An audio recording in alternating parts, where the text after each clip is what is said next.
Price Lord. கர்த்தர் நல்லவர். Blessing new hope சபை சார்பாக உங்களை பார்ப்பதில் மகிழ்ச்சி. கொஞ்ச நேரம் கர்த்தரை நாம் ஆராதிப்போம், அவரை உயர்த்துவோம். கர்த்தர் நல்லவர். சிலர் ரதங்களை குறித்தும் சிலர் குதிரைகளை குறித்தும் மேன்மை பாராட்டுகிறார்கள். ஆனால் நாங்களோ எங்கள் தேவனுடைய கர்த்தர் நாமத்தை குறித்தே மேன்மை பாராட்டுவோம். ஆமென். அவர்கள் முறிந்து விழுந்தார்கள், நாங்களோ எழுந்து நிமிர்ந்து நடக்கிறோம். ஆமென். ஒரு பாடலை கூட பாடுவோம். வானத்திலும் இந்த பூமியிலும் வல்லமையான ஒரு நாமம் உண்டு. பாடுவோமா?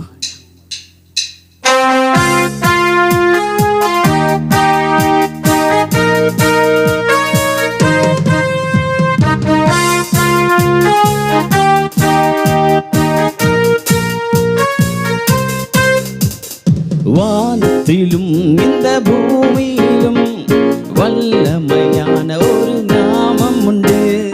வானத்திலும் இந்த பூமியிலும் வல்லமையான ஒரு நாமம் உண்டு. மனுஷருக்குள்ளே வல்லமையான வேறொரு நாமம் இல்லை. மனுஷருக்குள்ளே வல்லமையான வேறொரு நாமம் இல்லை. அவர் நாமம் இயேசு கிறிஸ்து. அவர் நாமம் இயேசு கிறிஸ்து.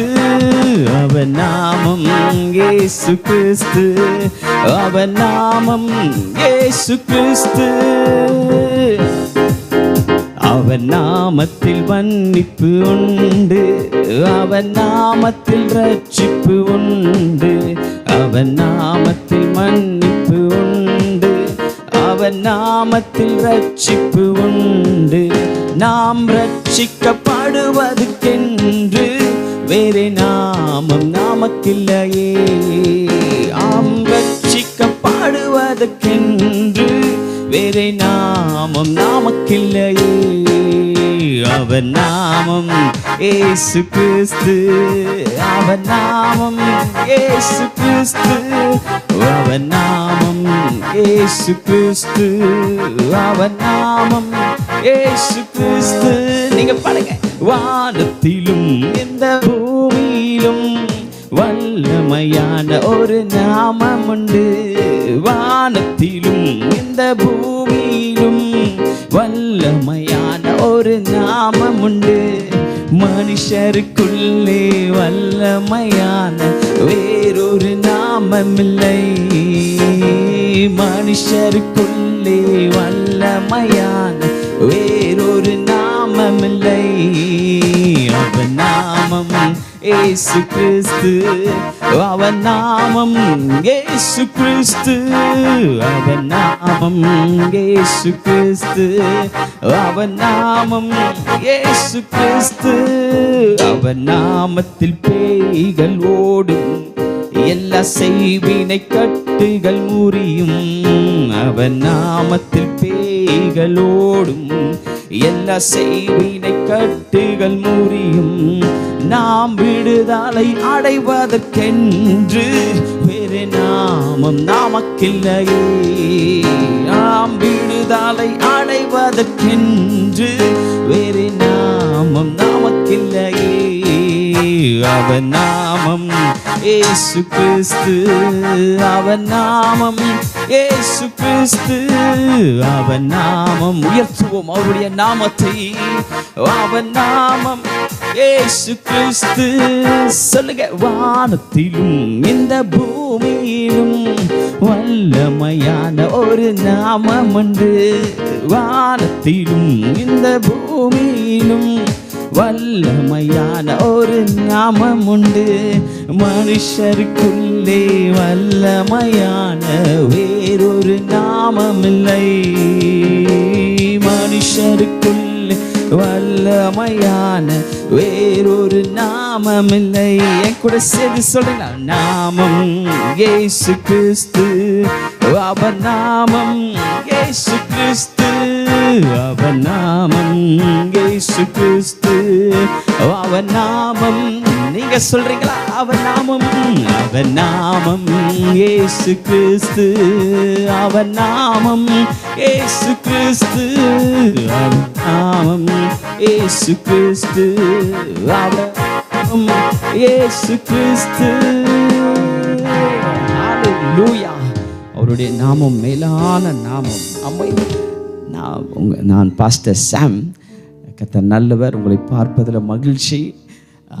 எனக்கு கர்த்தர் சில பாடல்களை தந்திருக்கார். அதில் நாம் ஒரே ஒரு பாடலை பாடுவோமா? எழுப்புதல் வேண்டுமே, கிருபை பொழியுமே, எங்கள் சபையிலே ஊற்ற படட்டுமே. ஆமென். நம்மளுக்கு அநேகருக்கு ஒரு வாஞ்சை இருக்கும், எப்படியாவது தேசத்தில் எழுப்புதல் வர வேண்டும் என்பது. ஆம், நம்ம இந்த நேரத்தில் நீங்களும் எங்கள் கூட சேர்ந்து கற்றுக்கொண்டு பாடலாமா? எழுப்புதல் வேண்டுமே, கிருபை பொழியுமே. அப்படியே நீங்க இருக்கிற இடத்துல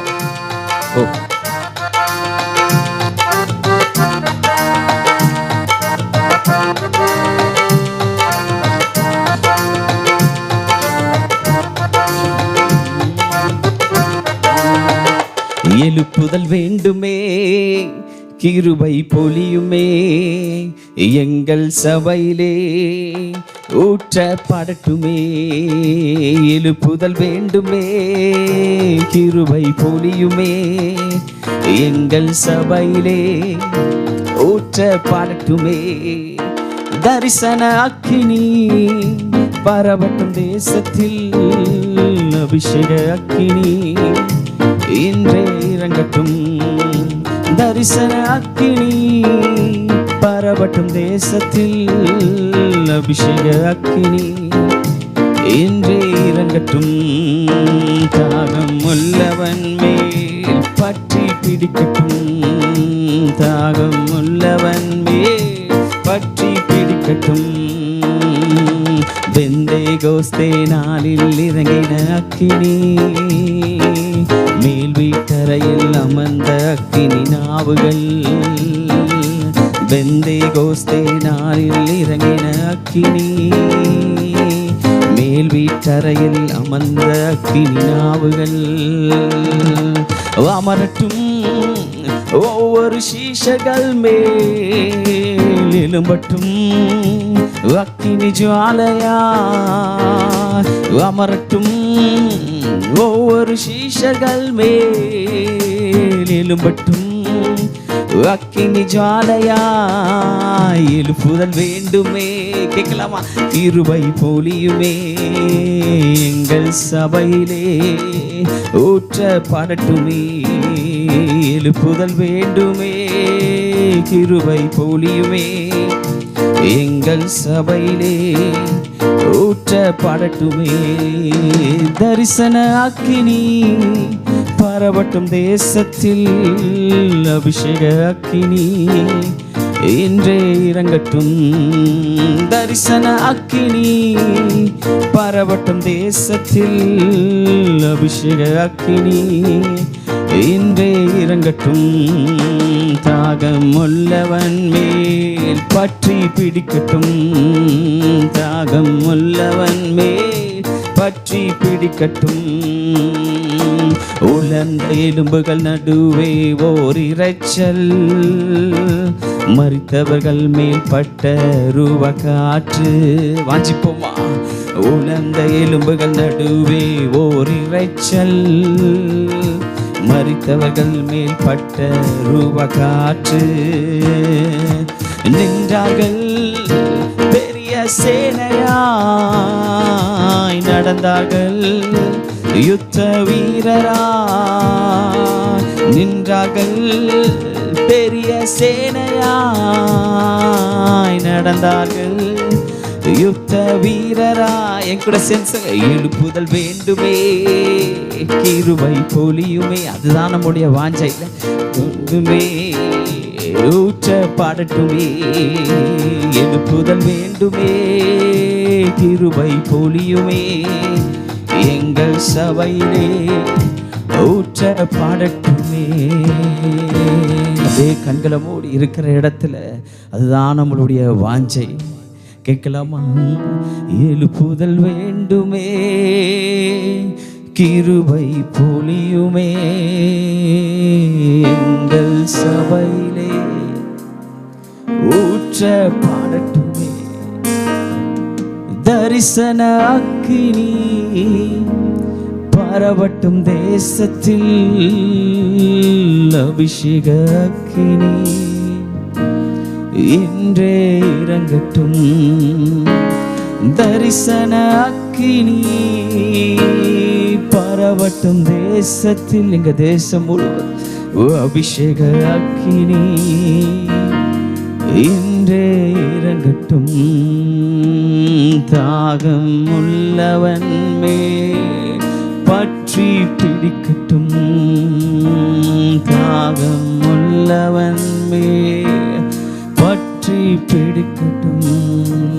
ஆம் தகப்பனே, அப்பா எங்களுக்குள்ள ஒரு வாஞ்சை ஆண்டவரே, நாங்கள் எப்படியாவது எழுப்புதலை பார்க்க வேண்டும் என்பது ஆண்டவரே. அப்பா ஆண்டவரே ஸ்தோத்திரம். எங்கள் தேசத்தில் உம்முடைய ஆவியை பொழியுங்க ஆண்டவரே. அப்பா இந்த நிகழ்ச்சியை பார்க்கிற ஒவ்வொரு மேலே ஆண்டவரே நீர் எடுத்து பயன்படுத்துங்க. எழுப்புதலுக்கு ஒரு பாத்திரமாய் நாங்கள் மாற உம்முடைய அக்கினி எங்கள் மேலே ஊற்றுங்க ஆண்டவரே. ஓ ஹல்லேலூயா, ஹல்லேலூயா. எங்களுக்கு கிருபை பொழியுங்க ஆண்டவரே. நாங்கள் உம்முடைய ராஜ்யத்தை ஒன்று சேர்ந்து கட்ட எங்களுக்கு உதவி செய்யுங்க ஆண்டவரே.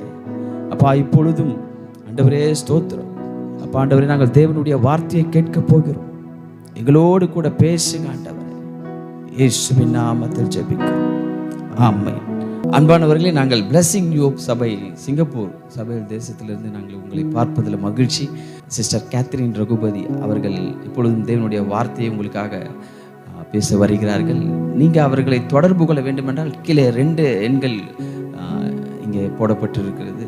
Singapore number 1, India number 1 போடப்பட்டிருக்கு. நீங்கள் அதில் ஏதாவது ஒரு நம்பர் தொடர்பு கொண்டு உங்களுக்கு ஜெப தேவைகள் இருக்குமானால், உங்களுக்கு கர்த்தர் கொடுக்குற காரியங்கள், இல்லை உங்களுக்கு பிரச்சனை, போராட்டம், வியாதி காரியங்கள் இருக்குமானால் நீங்கள் தயவு செய்து இந்த நம்பரை தொடர்பு கொள்ளுங்கள். சிஸ்டருக்கு ஒரு வெளிப்பாடுகளின் வரம் உண்டு. நீங்கள் அவர்களை தொடர்பு கொள்ளுங்கள். இந்த நிகழ்ச்சியை நீங்கள் மற்றவர்களுக்கு நீங்கள் இதை தெரியப்படுத்துங்கள். இந்த நிகழ்ச்சி வாரந்தோறும் நடைபெறும். நீங்கள் இந்த நிகழ்ச்சியை பார்ப்பது மட்டுமல்ல, நீங்கள் உங்கள் நண்பர்களுக்கு மற்றவர்களுக்கும் இதை தெரியப்படுத்துங்கள். கர்த்தர் உங்களை ஆசீர்வதிப்பார். ஜாய் டிவி நேயர்களுக்கு கர்த்தர் விசேஷித்த கிருபைகளை இந்த ஆண்டில் கொடுப்பார், ஆசீர்வதிப்பார். ஆமென்.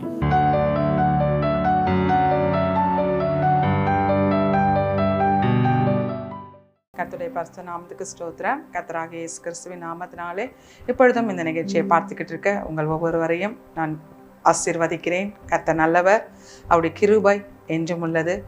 இன்னைக்கும் நாம் தியானிக்க போகிற வேத வசனம் ஏசாயா 49 அதிகாரம் 15 வசனம். ஸ்திரீயானவள் தன் கர்ப்பத்தின் பிள்ளைக்கு இறங்காமல் தன் பாலகனை மறப்பாளோ? அவர்கள் மறந்தாலும் நான் உன்னை மறப்பதில்லை. ஹல்லேலூயா. ஒரு தாயானவள் தன் பாலகனை ஒருபோதும் மறக்க மாட்டாங்க. ஆனால் அவர்கள் மறந்தாலும் நான் உங்களை மறப்பதில்லை அப்படின்னு சொல்லி ஆண்டவர் நமக்கு ஒரு ப்ராமிஸ் வேர்ட், கர்த்தருடைய வார்த்தையை நமக்கு கொடுக்குறார். அவர் நம்மை மறவாத நேசர், அவர் மாறாத நேசர், நம்மை மறக்காத ஒரு நல்ல ஆண்டவர். அவர் நம்மை ஒருபோதும் மறக்கவே மாட்டார். சங்கீதக்காரன் தாவீது சொல்றாரு, சங்கீதம் 40 அதிகாரம், நான் சிறுமையும் எளிமையுமானவன், கர்த்தர் என் மேல் நினைவா இருக்கிறார். ஒரு மறக்காத ஆண்டவர் நினைவா இருக்காருங்களாம். அதுவும் யார் மேல நினைவா இருக்காரு? அவர் ரொம்ப அடையாளமா சொல்றாரு, நான் சிறுமையும் எளிமையுமானவன், கர்த்தர் என் மேல் நினைவா இருக்கிறார். ஒருத்தவங்க சிறுமையா இருக்காங்க, எளிமையா இருக்காங்க அப்படின்னு சொன்னா உறவுகளும் அவங்கள மறந்து போயிடுவாங்க, நண்பர்கள் மறந்து போயிடுவாங்க, அவங்க உதவி செய்தவங்களும் மறந்து போவாங்க. ஆனாலும் ஒரு மறவாத ஒரு நேசர் இருக்காரு. சிறுமையும் எளிமையுமானவனை அவர் கண்ணோக்கி பார்க்கிறவராய் மறக்காத ஒரு ஆண்டவராக இருக்காரு. சரி, அவர் மறக்கவே மாட்டாருங்களா? ஆண்டவர் மறக்க மாட்டாரு. அம்மா மறந்தாலும் அவர் மறக்க மாட்டாரு, நினச்சிக்கிட்டே இருப்பாரு. அப்படி நினைச்சா என்ன நமக்கு செய்வார்? அதே சங்கீதக்காரன் தாவீது சங்கீதம் 115 அதிகாரம் 12 வசனத்துல சொல்றாரு, கர்த்தர் நம்மை நினைத்திருக்கிறார், அவர் நம்மை ஆசீர்வதிப்பார். ஹல்லேலூயா. நம்ம நினச்சிக்கிட்டே இருக்காருங்களாம். எளிமையான நம்ம நினச்சிக்கிட்டே இருக்காரு, சிறுமையான நம்ம நினச்சிக்கிட்டே இருக்காரு. எதுக்குங்களா? நம்மை ஆசீர்வதிப்பதற்காக. ஒரு போதகர் ஒரு நல்ல ஒரு பாடலை பாடியிருக்காரு, தேவகுமாரா தேவகுமாரா என்ன நினைச்சிருங்க. தேவகுமாரா நீங்க நினைச்சா போதும், ஆசீர்வாதம் தான். தேவகுமாரா தேவகுமாரா என்ன நினைச்சிடுங்க, தேவகுமாரா தேவகுமாரா கொஞ்சம் நினைச்சிடுங்க. நீங்க நினைச்சா ஆசீர்வாதம் தான், என்ன மறந்தா எங்கே போவேனா, நீங்க நினைச்சா ஆசீர்வாதம்தான். என்ன மறந்தா எங்கே போவேனா? தேவகுமாரா தேவகுமாரா என்ன நினைச்சிடுங்க. அவர் நினைச்சா நம்ம ஆசீர்வாதமா இருப்போம். உலக பிரகாரமான ஆசீர்வாதம் மட்டுமல்ல, இம்மைக்குரிய ஆசீர்வாதம் மட்டுமல்ல, மறுமைக்குரிய ஆசீர்வாதத்திலையும் நம்மை கொண்டு போய் நடத்துகிற நல்ல ஆண்டவர். ஹல்லேலூயா, ஹல்லேலூயா. இப்பொழுதும் வேதத்திலிருந்து ஒரு 3 பேரை நம்ம தியானிப்போம். கர்த்தர் நினைச்சாருங்களாம், அவர்களை ஆசீர்வதிச்சாருங்களாம். ஹல்லேலூயா. முதலாவது ஆதியாகமம் 8ஆம் அதிகாரம் 1ஆம் வசனம். தேவன் நோவாவையும் அவனோடு கூட இருந்த சகல காட்டு மிருகங்களையும் நாட்டு மிருகங்களையும் நினைந்தருளினார். ஆண்டவர் நோவாவை நினைந்தருளினார். நோவா ஆண்டவர் நினைக்கிற அளவுக்கு எப்படிப்பட்ட ஒரு மனுஷனா இருந்தாரு. நம்ம 6ஆம் அதிகாரத்துல நம்ம நோவாவை குறித்து வாசிச்சோம்னு சொன்னா, நோவாவின் வம்ச வரலாறு. நோவா தன் காலத்தில் இருந்தவர்களுக்குள்ளே நீதிமானும் உத்தமனுமா இருந்தான். நோவா தேவனோடு கூட சஞ்சரித்து கொண்டிருந்தான். இந்த நோவா பாருங்க, ஆண்டவருடைய பார்வையில நீதிமானா இருக்காருங்களா, உத்தமனா இருக்காரு, தேவனோடு கூட சஞ்சரித்து கொண்டிருக்கிறார். பூமியில் பாவம் நிறைந்திருக்கிறது, பொல்லாத மனிதர்கள் இருக்காங்க, அவருடைய எண்ணங்கள் தோற்றங்கள் எல்லாம் பாழானதா இருக்குது. ஆண்டவர் சொல்றாரு, மனிதர்களை படைத்ததுனால நான் ரொம்ப व्यसனமா இருக்கேன், நான் ரொம்ப துக்கமா இருக்கேன். நோவாவை கூப்பிட்டு சொல்றாரு, பூமியில பாவம் பெருகி இருக்கிறது, நான் பூமியை அழித்து போட போறேன், நிக்கிரகம் பண்ணி போட போறேன், விசனமா இருக்கு. இந்த மனிதர்களை ஏன் சிருஷ்டித்தேன், நான் ஏன் உண்டாக்கினேன், என்னுடைய இருதயத்துக்கு அது விசனமா இருக்கிறது அப்படின்னு சொல்லி நோவாவோடு கூட சொல்றாரு. ஆனா இந்த நோவாவுக்கு கர்த்தருடைய கண்கள்ல தயவு கிடைச்சதுங்களாம். ஹல்லேலூயா. எவ்வளவு நல்லவரா இருக்காரு பாருங்க இந்த நோவா. பூமி முழுவதும் பாவம் நிறைந்திருக்கிறது. நாமும் நினைக்கலாம், இந்த பூமி நிறைய இப்ப இருக்க காலகட்டத்துல பொல்லாத மனிதர்கள், பாவம் நிறைந்த ஒரு காரியத்துல இருக்கோம். நாங்க ஆண்டவருக்குள்ள இப்படி இருக்குமே, எங்களுக்கு என்ன கிடைக்கும்? ஆண்டவர் பாருங்க, நோவாவை நினைந்தருளினார். நோவா நீதிமானா இருந்தார். அவர் பாவியா இல்லை, நீதிமானா இருந்தாருங்களாம். உத்தமனா இருந்தார். அவர் சன்மார்க்கனா இல்லை, துன்மார்க்கனா இல்லை, உத்தமனா இருந்தார். அதை விட ஒரு ஹைலைட்டான ஒரு காரியம், நோவா தேவனோடு கூட சஞ்சரித்து கொண்டிருந்தாருங்களாம். தேவனோடு கூட பேசிக்கிட்டு இருந்தாரு, தேவனையே சார்ந்து இருந்தாரு, தேவனையே அடைக்கலமா பிடிச்சுக்கிட்டு இருந்தாரு. தேவனோடு கூட எப்பொழுதும் ஒரு பேசுகிற ஒரு வழக்கம், சஞ்சரித்து கொண்டுகிற ஒரு வழக்கத்துல இருந்தாரு. நோவாவை ஆண்டவர் நினைந்தருளினார். நம்மையும் நினைந்தருளணுமா? நம்ம நீதிமானா இருக்கணும், துன்மார்க்கமா இல்லாம உத்தமனா இருக்கணும், ஆண்டவரோடு கூட பேசுகிற ஒரு அனுபவம், ஆண்டவரையே சார்ந்து கொள்கிற ஒரு அனுபவத்துல இருக்கணும். அது மட்டும் இல்லாம இந்த நோவா தன் காலத்தில் காணாத ஒன்றை, எபிரேயர் 11ஆம் அதிகாரம் 7ஆம் வசனம், விசுவாசத்தினாலே நோவா தற்காலத்திலே காணாதவர்களை குறித்து தேவ எச்சரிப்பு பெற்று பயபக்தியுள்ளவனாகி தன் குடும்பத்தை ரட்சிப்பதற்கு பிழையை உண்டு பண்ணினான். ஹல்லேலூயா. விசுவாசத்தினாலே ஆண்டவர் சொல்றாரு, பூமியில மழை பெய்ய போகுது, வானத்துல இருந்து தண்ணி வரப்போகுது. அவருடைய காலத்துல நோவா அதை பார்க்கவே இல்லை, ஆனா அதை விசுவாசித்தாருங்களாம். அதனாலதான் எபிரேயருக்கு எழுதின நிருபத்துல அழகா பவுல் சொல்றாரு, விசுவாசத்தினாலே தன் காணாததை ஒன்றை விசுவாசித்து நம்பி தேவ எச்சரிப்புக்குள்ளாகி கர்த்தர் சொன்னதை எல்லாம் அந்த நோவா செய்றாரு. ஹல்லேலூயா. விசுவாசிக்கிறாரு.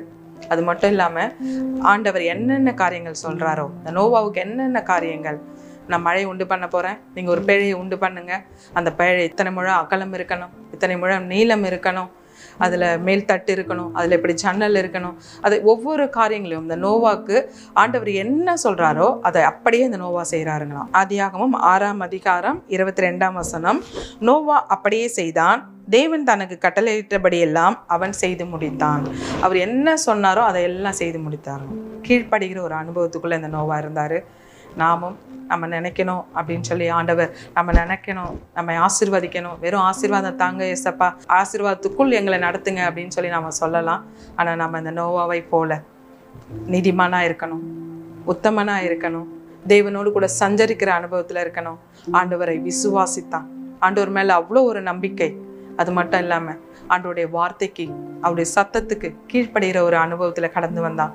நம்மையும் ஆண்டவர் ஆசீர்வதிப்பார். இந்த நோவாவை போல பொல்லாத உலகத்துல இருக்கலாம், பூமி முழுவதும் பொல்லாதவைகள் நிறைந்து இருக்கலாம். ஆனா நோவாவும் நோவா குடும்பத்தாரும் பாவம் இல்லாமல் ஜீவித்ததை போல நாமும் பாவத்தை துறந்து ஆண்டவருக்கு விசனம் உண்டாக்காதபடிக்கு ஆண்டவருக்கு பிடித்த ஒரு மனிதர்களை வாழும்போது ஆண்டவர் நம்மை நினைந்தருளுவார். ஹல்லேலூயா.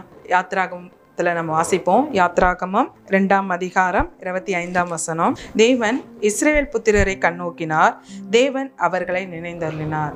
தேவன் இஸ்ரவேல் ஜனங்களுடைய அவர்களுடைய புத்திரர்களை ஆண்டவர் கண்ணோக்கினார்களாம். ஹல்லேலூயா, ஹல்லேலூயா. யோசேப்பின் காலத்தில் எகிப்திற்கு போன இஸ்ரவேல் ஜனங்க, அவர்களுடைய புத்திரர்கள் 400 வருஷம் அடிமைத்தனத்துல அப்படியே முறையிட்டுக்கிட்டு இருக்காங்க, அங்கலாய்த்துக்கிட்டு இருக்காங்க. இந்த ஜனங்களை தான் ஆண்டவர் நினைந்தருளினாராம். என்ன நடந்துச்சு? யாத்ராகமம் 2ஆம் அதிகாரம் 23ஆம் வசனத்துல, சில காலம் சென்ற பின்பு எகிப்தின் ராஜா மரித்தான். இஸ்ரவேல் புத்திரர் அடிமைத்தனத்தினால் தவித்து முறையிட்டு கொண்டிருந்தார்கள். அவர்கள் அடிமைத்தனத்திலிருந்து முறையிடும் சத்தம் தெய்வ சந்நிதியின் எட்டினது. தேவன் அவர்கள் பெருமூச்சை கேட்டு தம் ஆபிரகாமோடும் ஈசாக்கோடும் யாக்கோபோடும் செய்த உடன்படிக்கை நினைவு கூர்ந்தார். முறையிடுகிறார்கள், அடிமைத்தனத்திலிருந்து முறையிடுகிறார்கள். ஆண்டவர் இருந்தா நல்லா இருக்கும், எங்களை விடுவித்தா நல்லா இருக்கும் அப்படின்னு சொல்லி அந்த முறையிடுகிற சத்தம், அவர்கள் பெருமூச்சின் சத்தம், அவர்கள் இட்ட அங்கலாய்ப்பின் சத்தம் தேவனுடைய சந்நிதியில் எட்டினதுனால, ஹல்லேலூயா, தேவனுடைய சந்நிதியில் எட்டினதுனால ஆண்டவர் ஆபிரகாமோடும் ஈசாக்கோடும் யாக்கோபோடு கூட செய்த உடன்படிக்கையை நினைவு கூர்ந்து இவர்களை விடுவிக்க மோசையை தெரிந்து கொண்டார். மோசை கிட்ட சொல்றார், நான் இஸ்ரவேல் புத்திரரை கண்ணோக்கினேன், அவங்க படுற உபத்திரவத்தை நான் பார்க்கவே பார்த்தேன். யாத்ராகமம் 3ஆம் அதிகாரத்துல, அப்பொழுது கர்த்தர் எகிப்தில் இருக்க என் ஜனத்தின் உபத்திரவத்தை நான் பார்க்கவே பார்த்து ஆலோட்டிகளின் நிமித்தம் அவர்கள் இடுகிற கூக்குரலை நான் கேட்டேன், அவர்கள் படுகிற வேதனைகளை அறிந்திருக்கிறேன். ஹல்லேலூயா. அவங்களுடைய கூக்குரலை நான் கேட்டேன், அவங்க படுற வேதனைகளை நான் அறிந்திருக்கிறேன். நம்முடைய வேதனைகளை அவர் அறிகிற ஆண்டவர், நம்முடைய கூக்குரல்களை அவர் கேட்கிற ஒரு ஆண்டவர்.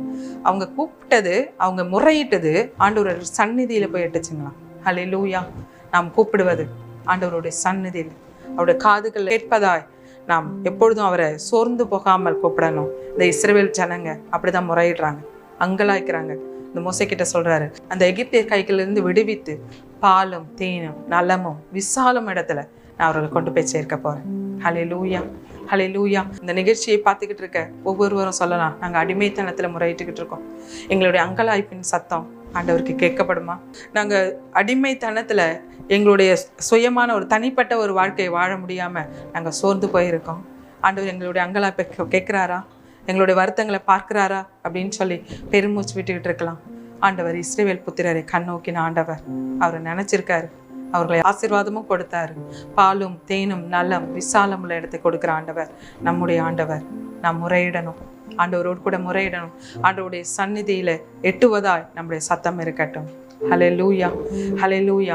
3ஆவதாய் ஆண்டவர் ஒருத்தவங்களை நினைந்தருளினார். 1 சாமுவேல் 1ஆம் அதிகாரம் 19ஆம் வசனம். கர்த்தர் அன்னாளை நினைந்தருளினார். அந்த வசனத்தின் பிற்பகுதியில கர்த்தர் அன்னாளை நினைந்தருளினார்.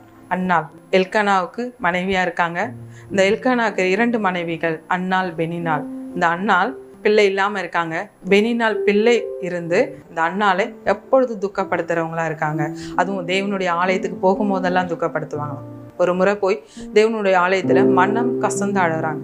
மனம் கசந்து தேவனுடைய ஆலயத்துல இருந்த ஏலி கிட்ட சொல்லும் போது கூட சொல்றாங்க, நான் மன கிளேசம் உள்ள ஸ்திரீ, நான் ரொம்ப துக்கத்துல இருக்கேன், ஏன் அப்படி குடித்து வெறுத்திருக்கீங்க அப்படின்னு சொல்லி அந்த ஏலி கேட்கும் போது, இல்ல நான் மன கிளேசம் உள்ள ஸ்திரீ, நான் ரொம்ப துக்கமா இருக்கேன், எனக்கு ஒரு பிள்ளை இல்லாம இருக்கு, அது எனக்கு ரொம்ப துக்கமா இருக்கு அப்படின்னு சொல்லி இந்த அன்னாளை தான் ஆண்டவர் நினைந்தருளினார். ஹல்லேலூயா, ஹல்லேலூயா. அவங்க தேவனுடைய ஆலயத்துல போய் மனம் கசந்து பொருத்தனையோடு கூட ஒரு ஜெபம் பண்ணும் போது ஆண்டவர் அந்த நாள்ல அன்னாளை நினைந்தருளினார். அந்த அம்மா சொல்றாங்க, அந்த 1 சாமுவேல் 2ஆம் அதிகாரத்திலேயே ரொம்ப சந்தோஷமா சொல்றாங்க, நான் ரொம்ப துக்கமா இருந்தேன், மனக்லேசமா இருந்தேன் அப்படின்னு சொன்ன ஸ்திரீ தான் சொல்றாங்க, என் கொம்பு உயர்ந்திருக்கிறது, நான் சந்தோஷமா இருக்கேன். 2ஆம் அதிகாரம் 1ஆம் வசனத்துல, அப்பொழுது அன்னாள் ஜெபம் பண்ணி என் இருதயம் கர்த்தருக்கு களி கூறுகிறது, என் இருதயம் ஆண்டவருக்குள்ள நான் சந்தோஷமா இருக்கேன். இதே சொன்னாங்க, நான் மனக்கிளேசம், மனசுல ரொம்ப துக்கமா இருக்கேன் அப்படின்னு சொன்ன அன்னாள் இப்ப சொல்றாங்க, என் இருதயம் ஆண்டவருக்குள் களி கூறுகிறது, என் கொம்பு கர்த்தருக்குள் உயர்ந்திருக்கிறது, என் பகைஞரின் மேல் என் வாய் திறந்திருக்கிறது, உம்முடைய ரட்சிப்பினால் சந்தோஷப்படுகிறேன். ஆண்டவர் எனக்கு ஒரு பிள்ளைக்காக நான் கதறிக்கிட்டு இருந்தேன், என் கதறலை கேட்டு பிள்ளையை கொடுத்தார் இல்லையா, என் ரட்சிப்பு கர்த்தருக்குள் நான் மகிழ்ந்திருக்கேன், நான் சந்தோஷமா இருக்கேன் அப்படின்னு சொல்லி ஆண்டவர் அன்னாலே நினைந்திருந்தார். சாமுவேல சொல்லும் போதே 2ஆம் அதிகாரத்திலேயே சொல்றார், அவர் சிறியவனை புழுதியிலிருந்து எடுத்து எளியவனை குப்பையிலிருந்து உயர்த்துகிறார், அவர்களை பிரபுக்களோடு உட்காரவும் மகிமுள்ள சிங்காசனத்தை சுதந்திரிக்கவும் பண்ணுகிறார் அப்படின்னு சொல்லி. அது மட்டும் இல்லாமல் கர்த்தர் தரித்திரம் அடைய செய்கிறவரும் ஐஸ்வர்யம் அடைய பண்ணுகிறவருமா இருக்கிறார், அவர் தாழ்த்துகிறவரும் அவரே உயர்த்துகிறமானவர். ரொம்ப மனக்லேசமாக துக்கத்தில் அழுதுகிட்டு இருந்தவங்க அந்த எல்கானா சொல்கிறாரு, நான் எல்லாரோட உன்னை அதிகமாக நேசிக்கலையாம்மா, நான் எல்லாருக்கும் கொடுக்குற பங்கை விட உங்களுக்கு அதிகமாக கொடுக்கலையாம்மா, ஆனால் அந்த நேசம் அந்த பாசம் அதெல்லாம் உங்களை சந்தோஷத்தை கொடுக்கல. ஆனால் ஆண்டவருக்குள்ளே சொல்கிறாங்க, நான் ஆண்டவர்கிட்ட இந்த பொருத்தனையோடு கேட்டேன், எனக்கு ஆண்டவர் நிறைவேற்றினார், என்னை இருதயத்தை சந்தோஷத்தினால் என்னை மகிழ பண்ணினார் அப்படின்னு சொல்லி நம்முடைய ஆண்டவர் நம்ம நினைத்திருக்கிறார். எளிமையான நம்மை அன்னைக்கு அன்னாள் எளிமையாக தான் இருந்தாங்க, பெனினாளுக்கு முன்னாடி சிறுமைப்படுத்தப்பட்டு இருந்தாங்க. ஆனால் ஆண்டவர் அந்த அன்னாளை நினைந்தவர் அவர்களை ஆசீர்வதித்து நான் இருதயத்தில் சந்தோஷப்படுகிறேன்னு சொன்ன ஆண்டவர் நம்மோடு கூட இருக்காரு, நம்மையும் சந்தோஷப்படுத்துவார். இப்பொழுது நம் கண்களை மூடி எங்களை நினைச்சிருங்க டாடி, எங்கள் குடும்ப பாரங்களை நினைச்சிருங்க டாடி, எங்களுடைய தேவைகளை நினைச்சிருங்க daddy. Thank you Jesus. Hallelujah hallelujah. Oh yes, நாங்கள் அந்த நோவாவை போல அடைப்பட்டு கிடக்கிறோம். Thank you Jesus. நோவா அந்த பேழைக்குள்ள அந்த வெறும் குடும்பத்தாரோடு கூட இருந்தார். வெளியே போகணும், வெளி உலகத்தை பார்க்கணும். எஸ், அதே போல் எத்தனையோ பேர் அடிமைப்பட்டு அந்த வீடுன்ற சிறைச்சாலையில் இருக்கலாம், இல்லை டார்மெண்ட்ரி சிறைச்சாலையில் இருக்கலாம். நாங்கள் சொந்த தேசத்தில் இப்படிப்பட்ட காரியத்தில் இருந்தோம், செழிப்பாக இருந்தோம், ஆனால் இப்படி எல்லாவற்றிலும் குறைவாக இருக்குமே அப்படின்னு சொல்லி ஒரு அங்கலாய்ப்போடு கூட அந்த நோவாவை போல இருக்கலாம். இந்த நிகழ்ச்சியை பார்த்துக்கிட்டு இருக்கலாம். ஆண்டவர் உங்களோடு கூட தான் பேசுகிறாரு. அவர் நினைச்சா ஆசீர்வாதம், அவர் நினைச்சா எஸ் பிரதர், அவர் நினைச்சா ஆசீர்வாதம், அவர் நினைச்சா எஸ் சிஸ்டர், அவர் நினைச்சா நமக்கு ஆசீர்வாதம். கொஞ்ச நேரம் எங்களோடு கூட இடைப்படுங்க டாடி, எங்களை தொடுங்க டாடி. அன்னைக்கு நோவாவை ஆசீர்வதிச்சிங்க இல்லையா, இஸ்ரவேல் புத்திரர் முறையிடும் போது அவர்களை கண்ணோக்கி பார்த்தீங்க இல்லையா, அவர்களுடைய நிந்தனைகள் அவருடைய வேதனைகளை அறிந்திருக்கிறேன்னு சொன்னீங்க இல்லையா. எங்களுடைய வேதனைகளை நீங்கள் அறிந்திருக்கீங்களா, எங்களுடைய நிந்தனைகளை அறிந்திருக்கிறீங்களா அப்படின்னு சோர்ந்து போய் இந்த நிகழ்ச்சியை பார்த்துக்கிட்டு இருக்க ஓ ஏஸ் ஒரு பிரிக்காயா, கர்த்தர் உங்களோடு கூட தான் பேசிக்கிட்டு இருக்காரு. உங்கள் வேதனைகளை நான் பார்த்துக்கிட்டு இருக்கேன், உங்கள் நிந்தனைகளை நான் பார்த்துக்கிட்டு இருக்கேன் மகனே. ஒரு பிரிக்காயா, உன்னை அழைத்த ஆண்டவர், ஒரு பிரிக்காயா உன்னை தெரிந்து கொண்ட ஆண்டவர், நான் உண்மை உள்ளவர். ஒரு பிரிதினிக்காயா, நான் மாறாதவர். ஓ ஷாபு ரிதினிக்காயா. Thank you Jesus. ஹல்லேலூயா. அந்த அன்னாளை போல மன கிளேசத்தோடு கூட மன துக்கத்தோடு கூட என் காரியம் எப்போ முடியும், எனக்கு எப்போ பிள்ளை பேர் இருக்கும், என்னோட தடைகள் எப்போ முடியும் அப்படின்னு சொல்லி காத்திருக்கலாம். அந்த அன்னாளை ஆசீர்வதித்த ஆண்டவர் நம்முடைய ஆண்டவர். அவர் மறவாதவர், அவர் மாறாத ஆண்டவர். நான் துக்கமாக இருந்தேன்னு சொன்ன அன்னாளை என் இருதயம் சந்தோஷத்தினால பூரித்திருக்கிறது அப்படின்னு சொல்லி அவங்க மற்றவங்களுக்கு அட்வைஸ் பண்ணுறது போல எளியவர்களுக்கு ஆசீர்வாதத்தை கொடுக்க அவரால் முடியும், பிரபுக்களோடு கூட உட்கார வைக்க முடியும்னு சொல்லி ஒரு ஆறுதலான வார்த்தைகளை சொன்ன அந்த அன்னாளை போல ஓ ஏஸ் எங்களோடு கூட இடைப்படுவீராக, எங்களை ஆசீர்வதிப்பீராக. அப்போ இந்த நிகழ்ச்சியை பார்த்துக்கிட்டு இருக்க ஒவ்வொருவரோடும் ஆண்டவர் இப்போ இந்த நேரத்தில் தேங்க்யூ ஜீசஸ். எங்களுடைய மன கிளேசங்கள் எல்லாம் துக்கங்கள் எல்லாம் மாறி போகட்டும் இயேசுவின் நாமத்தினால. இயேசுவின் நாமத்தினால நான் ஆசீர்வதிக்கிறேன். உங்களுடைய தயவு அப்பா இவர்களை சூழ்ந்து கொள்ளட்டுமே. ஒரு விரிகையா ஆண்டவர் இவர்களை கண்ணோக்கி பார்ப்பீராக, இவர்களுடைய எல்லா காரியங்களையும் ஆண்டவர் கண்ணோக்கி பார்ப்பீராக. உங்களுடைய சித்தம் இவர்களுடைய வாழ்க்கையில நடக்கட்டும் இயேசுவின் நாமத்தினால். ஆமென். அன்பிற்குரியவர்களே, எங்களோடு நீங்கள் தொடர்பு கொள்ள வேண்டிய எங்கள் முகவரி pastor Catherine Raghupathi, Foochow building 21 Tyrwhitt road 06/07 Singapore 207530. For prayer request in Singapore number 6589872057. For India number 074180718556.